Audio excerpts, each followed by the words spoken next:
Okay, so we're gonna start the Code Enforcement Committee meeting. Today is Tuesday, May 4th, and it's 8:02 PM. We are gonna forego silence and meditation and the Pledge of Allegiance, since we already had it. Madam Clerk, please, may I have a roll call? Roll call. Lightfoot Ward is not here today. Vice Chair Perella. Here? Member Urbam. Present. Also present for the record, Janice Jacoby, Village Clerk, Christia Lu, Village Manager, Interim Village Attorney, Joseph Geller, and Michelle from Code Enforcement, Okay. and Mayor Nickerson. You have Thank a you, Madam quorum. Clerk. I have a quorum. Okay, perfect, thank you. May I have a motion to approve the agenda? I move to approve the agenda. I'll second. All in favor say aye. Aye. Any nays? No? Okay, perfect, thank you. There's no minutes to approve. All right, and we go in right into, Thank you, Vice Chair Perella. thank you. I am taking this opportunity to introduce our Code Enforcement Officer, Ms. Michelle Shariar. Michelle is coming to the Village of El Portal. Actually, she started in, I think, was it March, Michelle, or February? January. Time goes so fast. January 4th, so the beginning of the year. But she came to us from Sunny Isles and Hollywood, so larger municipalities, Surfside, I'm sorry, not Sunny Isles, but larger municipalities that had a lot of, she knows the code, she knows her stuff, and she's got the right stuff. I mean, she has really been so customer-oriented and compassionate, but firm, in her application of the code throughout the village. And I mean, I've seen such a tremendous change around here already. We're really excited to have her here. She's got great projects she's working on. And she, as I said, is very customer-oriented. And she is working with the residents, getting things done that have not been addressed in years, from what I understand. And so we're well on the right foot. And I just want to show her that support. I ask that the council and the residents do the same. We need her expertise, but also her kindness as she's doing her job. And she gets out here with residents and really creatively tries to remedy their issues with them. And she, most of all, treats every resident and business the same. So please don't ask for anything special, but she, is compassionate, and we appreciate that, and we value her. So I bring to you Code Enforcement Officer Michelle Shariar to the podium. She's going to give you an update on what is happening in the state of code enforcement for the Village of El Portal. Michelle.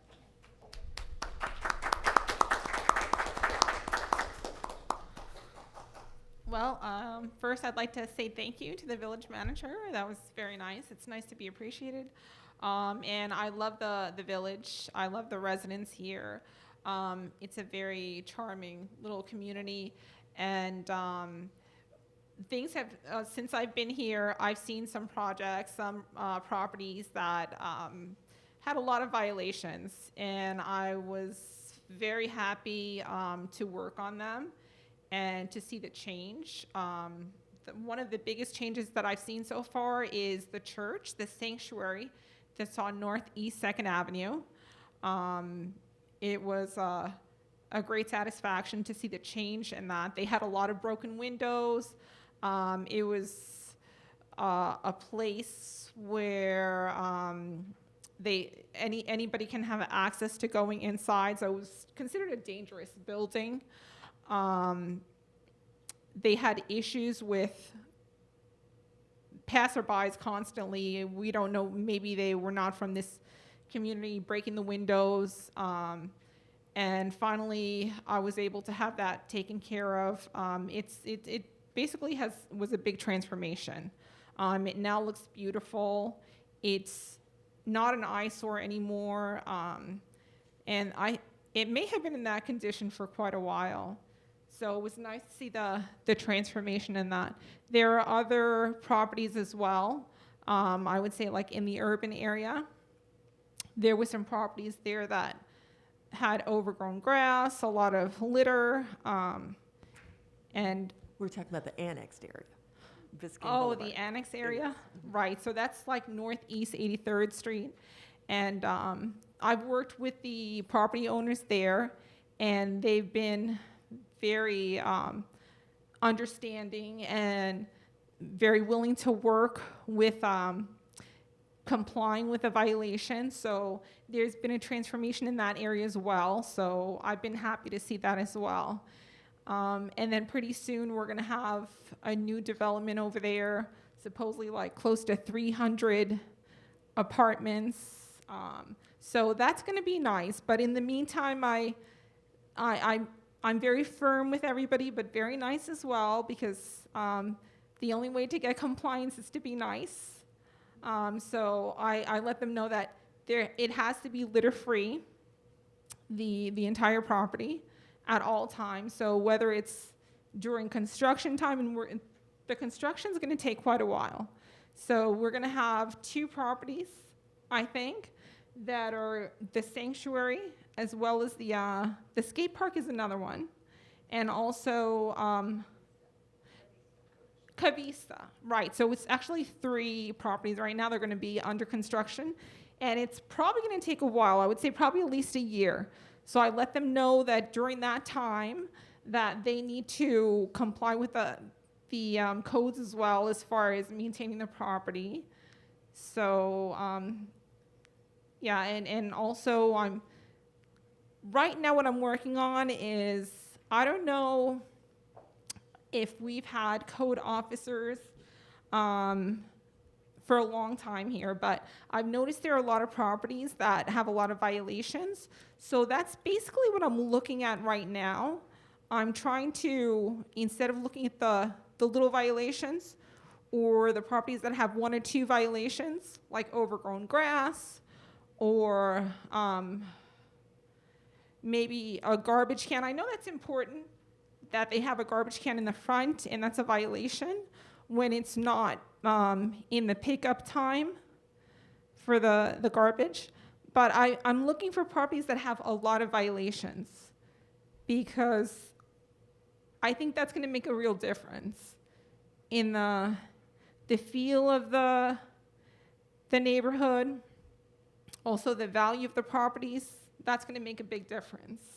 So after I've taken care of those, and some of those are challenging. There's one property we've been able to actually cut the landscaping in the alleyway.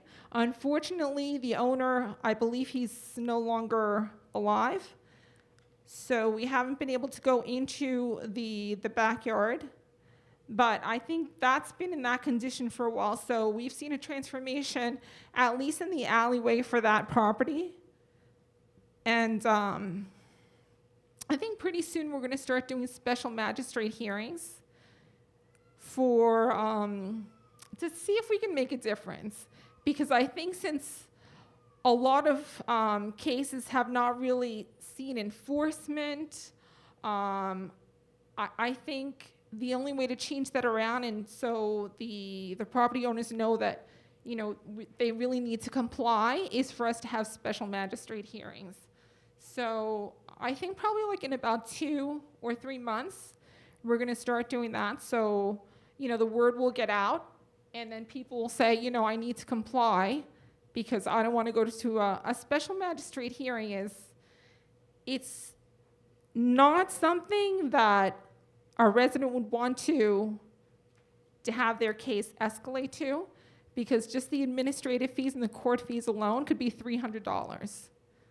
So hopefully that's going to help once we start having that. Special magistrate hearings. Well, thank you. Well, and I do have to thank you, because you can see the progress. You can see you're doing a great job. I'm so happy to have you here, helping us to actually put everything in place, everybody in place, all right? Thanks. And that's what it's all about. Thanks. And having people not being, without being tough, like you're saying, or without being so rude, being tough and nice, and make people understand that this is just the way it is. that you have to keep your roof clean, if it's white or any color, that you have to keep your yard, the front yard looking nice, that you have to have your garbage away from the front of the house, and you're doing that, and I've seen it in almost every street. Thank you. And I know it's gonna take time because, like you said, the village was actually kind of like let alone for a while, not having a code enforcement, and so that's it's great. Thank you, Mr. Cutler. Yes, thank you, Mr. Chair. And we can talk offline, Ms. Charrier, but if you're having an issue with a property where somebody's deceased, let's talk about that, and we'll see if we can't get you some help to be Oh, able to deal with perfect. that. Okay, Thank you. appreciate that. Perfect, thank you. Anything from the council? Yeah, I want to say as the former chair of the Code Enforcement Committee that, Ms. Charrier and I have had a few discussions it's a difficult situation to come in here because for many years, multiple years, 6 years longer probably, there was not any true enforcement. And so the residents have not been used to or subjected to actual code enforcement in quite a long time. Even with Officer King, who did such a great job of advancing us towards digitization and actually having photographic evidence of notices and citations. He was only with us for a short period of time. He made a very big impact, but it was in the middle of COVID also. So residents still had not realized, as Officer Shariar came on the scene, that we are actually, rebolstering our code enforcement capability. And so I certainly appreciate everything you have been doing. I have been noticed, and so I don't want people to think from the statement that you made that this is the only thing you're looking at in terms of multiple violation properties. I want to reassure the residents that you also are in fact noticing people for the everyday smaller things as well. And just in terms of your case load, right? You're focusing on those cases that have the multiple violations, but notices are still going out Right. for anything that you Smaller. see that's out of violation, right? No, and I've cited overgrown grass as well. And, Absolutely. And people that have had garbage cans outside and Yes. yeah, and cars without tags. But the majority of my work, I usually try to take care of the properties that have the most violations, Yeah, the and- biggest violators. Absolutely. And so, but in addition to that, I have spoken to several residents throughout the village who've had interactions with you, and the truth is, when people voice problems, really what they're voicing is frequently problems with our code. Honestly, residents have spoke very highly of you. Oh, thank you. Even residents who are not happy with being noticed or cited, Right. or being, they acknowledge that you're firm, but you're not unreasonable. And truthfully, I've heard it seems like people have had positive interactions with you, even in the event of being told bad news, right? And that is something that's probably one of the biggest challenges. And so I just want to say thank you for your diligence that you've demonstrated from day one, and the difference is noticeable. And I don't know if, with everything going on, I don't know we're going to pull off a town hall in June, but I do anticipate that we will have a town hall for code enforcement specifically, by the end of the summer. Because as you're saying, as the magistrate process comes into view and that word does get out, then I think we will have residents kind of not understanding the situation, will have overreactions, and they might not even be the ones in the magistrate process, right? On behalf of a neighbor or a friend, frequently that happens. And so, I think that, again, it is very important that we get a code enforcement town hall by the end of the summer to kind of bring code enforcement and the residents together so people understand, first of all, it's not as monetarily serious as it sounds, and we really just need compliance, and that, I think if we can bring people together and let them voice those, then then we'll be able to have people kind of more calmly go about bringing their properties up to code, including myself. And so, so I just want you to know that I do still consider that very important that we get that done, especially that things are very different now than they have been for about a decade. Right. So, Thank you, Vice Mayor. Thank you very much. Any other comments? Any from the council? Mr. Oh, no. Vice Chair, if I may. Sure. I just wanted to say, first of all, I just wanted to say thank you very much for everything that you do. I think that you coming in, I want to thank Vice Mayor Urban also because, you know, starting with Mr. King and now moving on, I think that we passed the baton, you know, you guys passed the baton lovely. And that's how you start to build a legacy of improvement in a community, in a municipality. So I really appreciate you guys for that. I think you're doing wonderful. I think that, you know, as long as you continue to be who you are and your personality is great, you know, all throughout the office, all throughout Village Hall when I'm here, it's a ray of sunshine.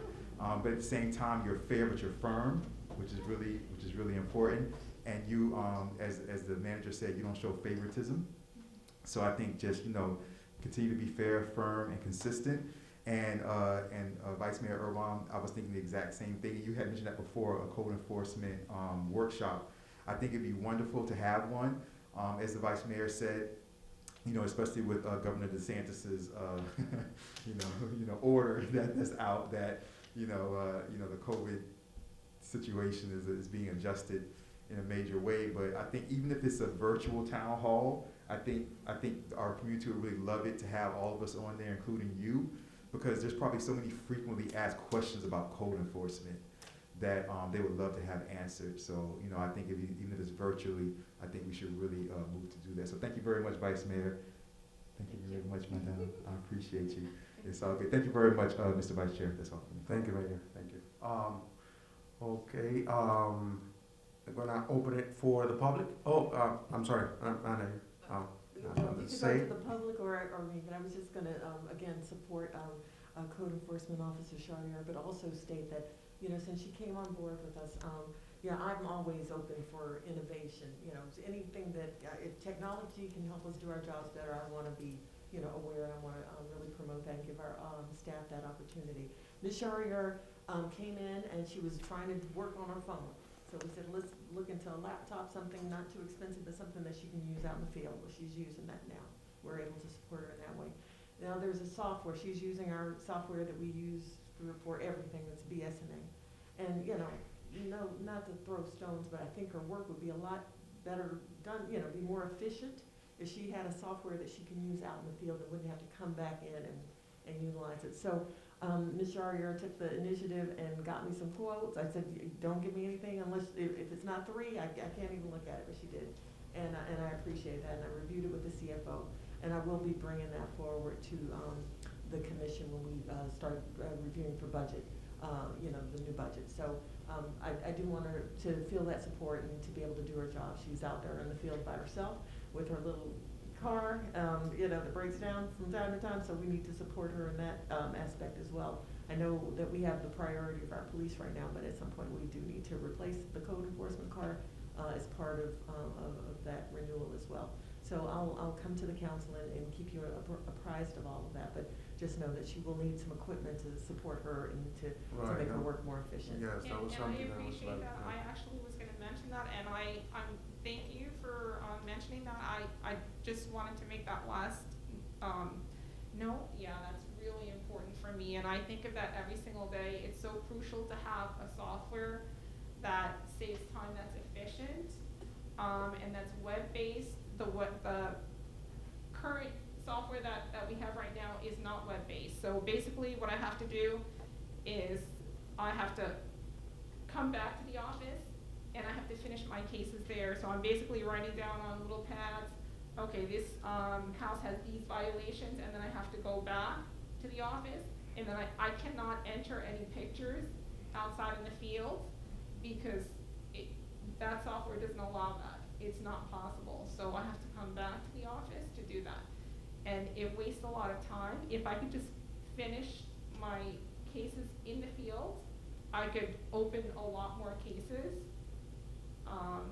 just with that. And I know because I've worked in other municipalities where they've always had softwares like that were web-based, and you can just upload the pictures directly to the case and open and close your case out of the field. I can't do that with this software. And every single day, I think to myself, I'm losing time where I could have opened more cases out in the field. So, if I can get a new software that's web-based, and that's efficient, and BSNA is not, it would really help. It would really make a big difference in the community and how it looks as well. It's Right. not just for me, it's also for the community. For the community, yes, understood. Yeah, perfect. Well, I'm glad to see what, you know, the pricing and everything that comes up. And that's very important. That it is because it's enabling you to do the job at 100%, you know, capacity, the full capacity. So that's great. Thank you very much. Mr. Thank Chair, you. before we go to the audience, Mr. Chair, if I may, I know I'm not on the committee, but Mr. Vice Chair, if I may. Go ahead, Mayor. Madam Manager, I don't know where you guys are as far as how far along you are with the quotes for what she needs, but I have no problem, I can put it in my current items right now. I have no problem putting it on the administration and finance agenda for next week if you want to, so that we don't have to wait another, month and another extra month to skip. I If she appreciate that. needs it, if it's that dire. Okay, I appreciate that. We do have all three quotes. Okay. And I've actually spoken with the vendors as well. So Trying to. I'll add that to the next week's administration Thank you. finance. Thank you. Perfect. That's great. Appreciate Thank you, Michelle, again. Okay, so I'm gonna open it to the public. If anybody from the public could come up and wanna say something, any comments?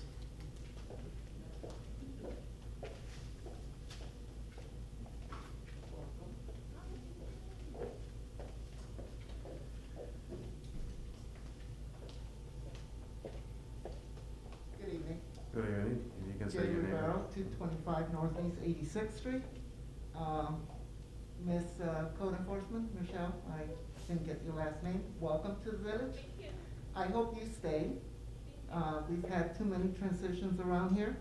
And I hope that if you ever need any assistance, any information, do come knocking on our doors. I've lived here for 20 years, and code enforcement in the last 10 years has been worthless. Not to diminish, but the work has not been done. Houses have not been sanctioned, monetary fines have never been collected. Trailer park took over 10 years to collect money, and where's that money? Something like that. So businesses or residents should be sanctioned according to charter. Resolutions, you guys need to pass the resolutions.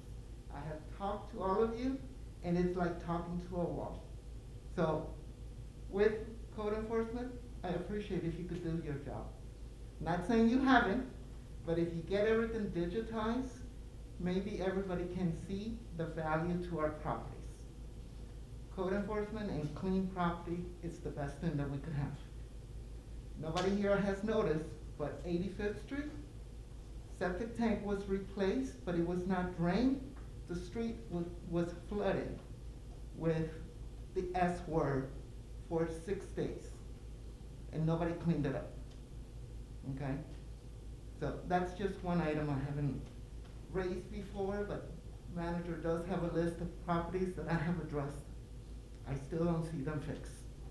Thank you. Thank you. And so,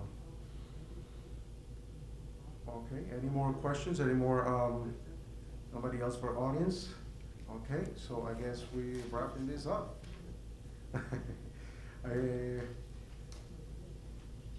Now we go to unfinished business and general orders, new business, anything to add, anything? Anybody has anything to say? I do have one thing to add. So, it was brought to my attention that, there was a property noticed for needing new paint. And was property of an elderly woman who was not going to be able to do the work herself. Through the grapevine, I don't know the details on this, but through the grapevine, it sounds like she will get some assistance in terms of the painting permit fee, right? But it sounds like she still needs help with, the cost of actually painting the property.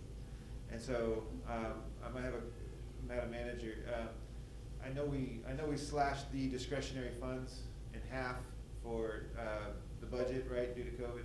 But I do think that with a reactivated code enforcement, that maybe if we were able to, be able to somehow collect names or addresses of people who voiced that, hey, I'm having trouble, I need assistance in getting up to compliance, right? Either monetary assistance or labor. Sometimes it's labor, you know, if it's an elderly person who just can't do the physical work themselves. And then that might be something that could be presented, you know, to council in terms of opportunities for discretionary funds to be made available to help those residents. Just a thought. I don't have the details on. I'll put an email with, you know, more exact details, but I just wanted to put that out there that you know, sometimes at the end of the fiscal year we're like thinking, okay, what should we do with our discretionary funds? Right. But throughout the year, now that code enforcement is truly reactivated, that might be a more pressing need than has been in the past. We might hear that more from residents than in the past, that they need some type of assistance to get into compliance. And so if we had a way of kind of collecting those voices, then we would be able to say, okay, you know, we could put a poll out to the council. Who can somebody, you know, put up discretionary funds to help this resident accomplish, you know, whatever it is they're trying to do. In this case, that I'm bringing up specifically painting a house, right? So that's it. That's all I got. Perfect, thank you. That's a good point. Yeah, that'll be helpful for the elderly residents. Okay, so, and, going to good and welfare, anybody else has anything to say, anything at all? No? And then, Madam Clerk, may I have a motion, no. May I have a motion to adjourn? I will motion to adjourn. I'll second the motion. All in favor say aye. Aye. Aye. Any nay? No. Madam Clerk, okay, we are adjourning the, Code Enforcement Committee meeting at 8:30 PM.